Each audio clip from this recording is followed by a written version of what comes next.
شافي في الجانب الايسر، شافي الدوسري،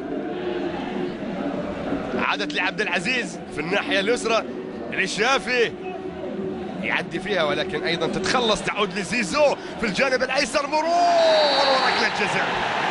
ركله جزاء يحتسبها عبد الرحمن الحمري حكم هذا اللقاء بعد الدخول الاخير، وركله جزاء هلاليه. شوفوا هنا متابعه سيد مصلح ال مسلم رئيس نادي نجران، ونتابع المحاوله من عبد العزيز الدوسري، وركله جزاء اللي احتسبها حكم اللقاء نتابعها ونشاهدها. شوفون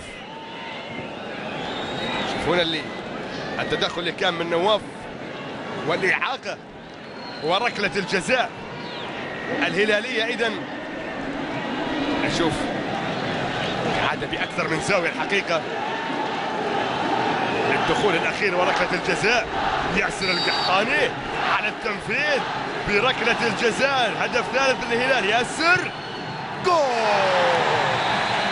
جول هلالي ثالث بجزائية من ياسر القحطاني، وهدف ثالث للهلال مع الدقيقة رقم 80 من عمر هذا اللقاء.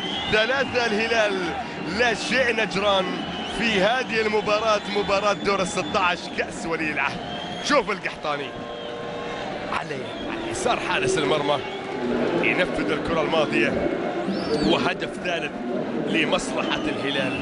3 مقابل لا شيء. آخر لقاء جمع بين الفريقين كان بنفس النتيجة، رادوي والفريدي والدوسري.